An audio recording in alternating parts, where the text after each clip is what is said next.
Hey guys, it's your girl Samantha reporting on this news story that was just brought to my attention. So we're getting this from WSFA.com, Channel 12 News. Apparently there was filing shed light on First Baptist Church Montgomery arson. Suspect now facing federal charges. Again, this is published October 8th, 2021. This happened in Montgomery, Alabama. The U.S. Attorney's Office has announced federal charges against a woman accused of committing arson at the historic First Baptist Church Montgomery on September 30th. According to the U.S. Attorney's Office for the Middle District of Alabama, Xiao Quinn Yan, age 27, is charged with violating Title 18 U.S.C. Section 8449I. She's accused of setting 4 fires inside First Baptist Church Montgomery. Under the Title 18 U.S.C. Section 8449I, a person is charged if they maliciously damage, destroy, or attempt to damage or destroy using fire or an explosive any building, vehicle, or other real or personal property used in interstate or foreign commerce, or any activity affecting interstate or foreign commerce. New federal court filings also shed more light on the investigation, including details about an interview agents with the Bureau of Alcohol, Tobacco, Firearms, and Explosives, or ATF, conducted with Pastor Mark Bethea and other church members. Documents note that Bethea told agents that he'd interacted with a quote-unquote small in stature Asian female after the service on September 26 and told the agents he quote-unquote ultimately escorted the female from the premises of the church. Additionally, the pastor noted that several weeks before the fire, church security quote-unquote had previously interacted with an Asian female that was acting suspiciously and obtained the license plate number from the vehicle she was driving. The security observed quote-unquote 2 blue duffel bags with white wiring inside the vehicle, which the ATF later identified through the plates as being a 2001 Buick LeSabre registered in Yan's name. A church member also told ATF agents on October 1st that she'd seen the woman on September 29th entering the church through its courtyard carrying blue duffel bags and silver containers. While the member thought it was quote-unquote odd, she assumed the woman was bringing food for the church's international club. And see, guys, this is why we need to make sure we are staying alert and staying alive, being aware of our surroundings. I'm not sure yet if this church is an African-American church, but you really should question in these times that we're in, these very divided, racist, white supremacist times. You got to question everything. So I'm gonna try to find more details to find out if this church is African American, white. Was it a church where just anyone can come of all races, like that's normal? Because usually churches are pretty segregated. So let me keep going. A church custodian told ATF agents he'd been introduced to the woman on September 15th by a security guard, and they both thought she was quote-unquote acting odd because she left the church with long hair and returned hours later with short hair before asking to be shown around and asked questions about the church's cameras. Side note, I'm hoping they did not give her the answers she wanted just because she's some Asian lady. Next, the custodian also stated the woman made a comment about FBC Montgomery's previous pastors, referring to them as quote-unquote rich white men. ATF agents reviewed the church's security video and found that a person determined to be a female of Asian descent wearing a hat, mask, and gloves was seen carrying the same type of bags as she approached the church around 7:30 p.m. on September 29th. Worship services were being held inside at that time. Security video was recording when, around 2 a.m. the following morning, the person returned to the church on South Perry Street and began setting multiple fires inside. After the fires were set, security video recorded the suspect leaving the church with the blue bags. Yeah, she's really a smart one. Not. But they and other church staff members indicated to investigators that the person in the security videos appeared to be the same woman who has been escorted off the property on September 26. Investigators fanned out from the church, canvassing the nearby area and finding surveillance footage that showed a Buick LeSabre leaving the church's driveway at 2:20 a.m. Other security video from the area showed the vehicle driving away from the church at a high rate of speed, running a red light as it traveled south on Decatur Street. On October 4th, a joint law enforcement operation located Yan at an undisclosed Montgomery residence that was redacted in court documents. While clearing the residence of any people, agents noted that there were 2 blue duffel bags and a red gas container in plain sight inside a closet, as well as clothing and a hat that matched those seen in the church's security footage. A search of the residence, as well as Yan's vehicle, resulted in agents finding multiple pieces of evidence, including masks, clothing, cigarette lighter, gas cans, cell phones, a copy of Yan's passport. I'm not going to comment. Okay. And other documents: a 9mm pistol, a firearm magazine loaded with ammunition, additional 9mm rounds, a personal diary, a glove with burn marks, and receipts from Walmart for the purchase of the lighters, the duffel bags, the gas cans, and the starter logs. And these are supposed to be the superior, high IQ beings, right? Okay. So if convicted on the federal charges, Yan faces a prison sentence of between 5 to 20 years in prison. There is no parole in the federal system. In addition to the federal charges, Yan faces a second-degree arson charge in Montgomery. On Wednesday, Yan's bond was increased from $30,000 to $150,000.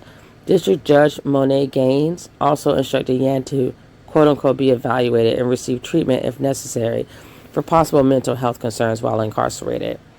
Acting United States Attorney Sandra J. Stewart thanked all of the agencies involved in Yan's arrest, including the Montgomery Fire Rescue Bureau of Investigations, the Montgomery Police Department, the Bureau of Alcohol, Tobacco, Firearms, and Explosives, also known as ATF, the U.S. Marshal Service Gulf Coast Regional Fugitive Task Force, the U.S. Postal Service, the U.S. Department of Homeland Security, and the Auburn Police Department.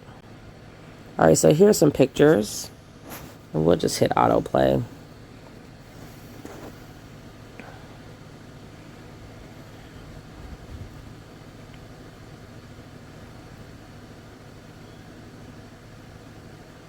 This is insanity. Pure insanity. All right, so we're not really talking about the race of the church. Is it an African American church? Because she said something about rich white men. But you're in Montgomery, Alabama, which I'm from, which is very segregated. So let's find out where this church is at.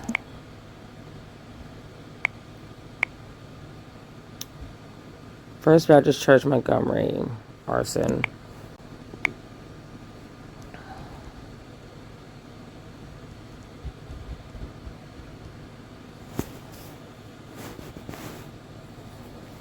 Jesus, there's so many of them. It's ridiculous. First Baptist Church, Montgomery, fire. So let's see here. So there's another story talking about it. Let's see if they give us any additional details, which I doubt they will. Just looking almost verbatim from the other news source. And down to the pictures. Let's see here. Okay.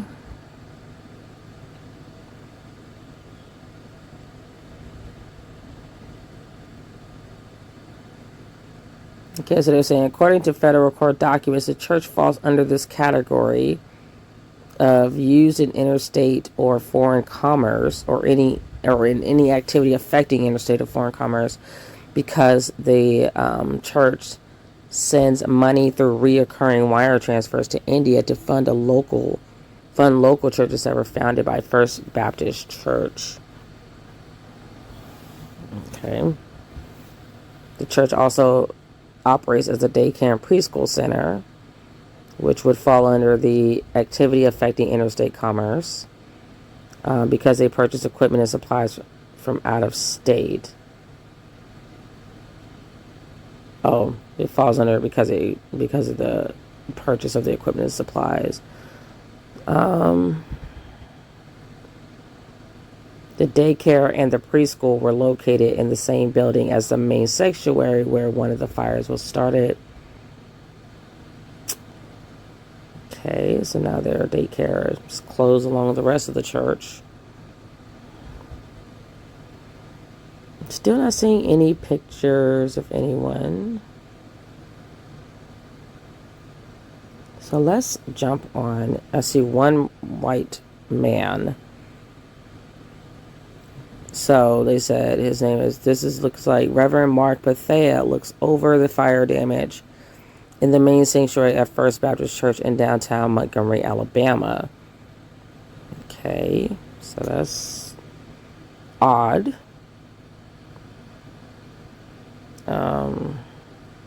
It said Montgomery County Assistant District Attorney Ben McGow wrote in the motion that Yan, a Chinese citizen, had been granted access to the country on a student visa. Her visa, McGow said Wednesday, had been revoked when it was discovered she was not currently enrolled in school. Yan is posed to be a flight risk, which is why her bail was increased to $150,000. Let's see what else we have going on here. I can't believe she's only getting up to 20 years, 5 to 20 years, when she's put so many people in danger. I want to know the motive. They said a motive for the fire was not listed in court records.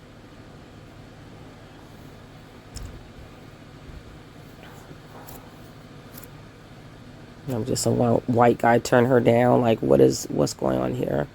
Because this is odd. Development tonight in a Montgomery arson investigation. Authorities have arrested a woman in connection with the fires at First Baptist Church downtown. 27-year-old Shashing Yan is being held on a $30,000 bond tonight.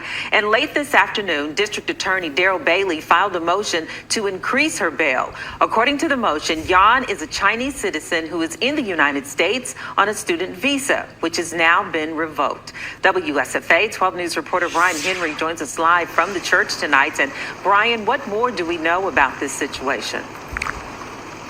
Hey, Val and Mark. Well, we do know that Yan lived in Auburn, and according to church leaders, this is not a name and face they recognized. In the meantime, there is tremendous relief here at the church that someone has been arrested.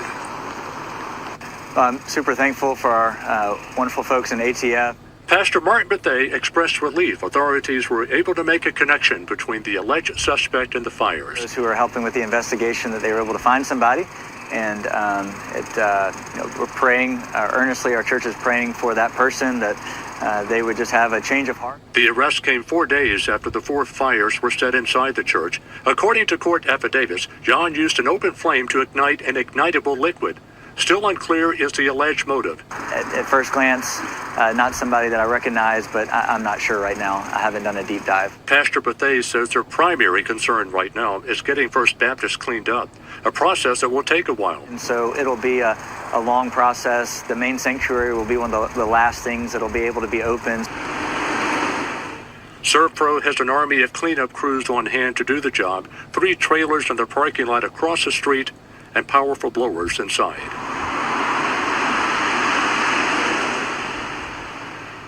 And once again, a single Sunday service will be held this Sunday in the parking lot across the street from the church beginning at 10 a.m. Now, if it rains on that day, like it's doing right now, the service will then be transferred to the train shed not far from Embassy Suites, farther into town. Mark and Val?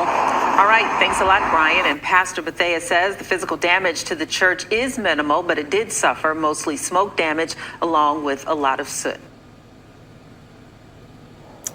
So there you go, guys. Stop Asian hate, right? Okay, so let me know what you guys think about this story. Make sure to leave your comments below, like, share, and subscribe. And I'll see you guys in the next video. Peace.